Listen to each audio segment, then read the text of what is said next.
Ito yung nakunan ng quick deposit dito sa creek. Nandito lang ito sa Davao del Sur, Kapatagan, Davao del Sur. Ito yung nakunan ng G-spot. Yan yung kilid, sa gilid may tibag-tibag na. Ang marker nito, tira tayo ng 315 degrees. Yan, 315 degrees. 1 yard lang. May letter C dyan. Ayan yung letter C.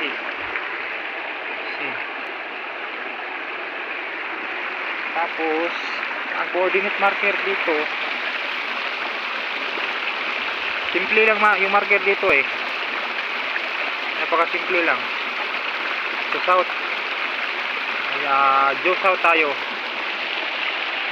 Ayan yung coordinate marker. Ayan. Ito, fire element. Ayan. So then may linearity dito mga counters. Yan, naka-align yan.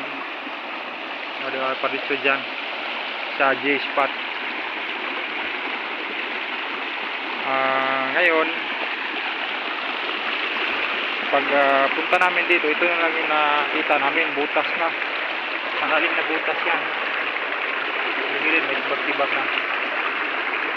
Pinapakita ko lang sa inyo mga TH kasi para may idea din kayo ng quick deposit.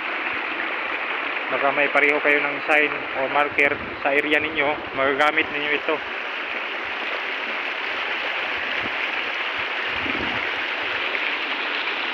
Ayan, fire element. Ayan si Pagong, may item dyan sa lalim kasi ano yan eh, putol na yung ulo ng Pagong, wala nang hindi na makatravel. So may item dyan, may deposit dyan sa tubig, so hindi kaya-kayanin, wala ka sa tubig eh.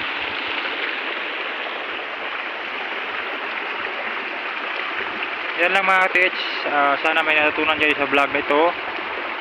Kung hindi pa kayo nakapag-subscribe, paki-subscribe na sa YouTube channel.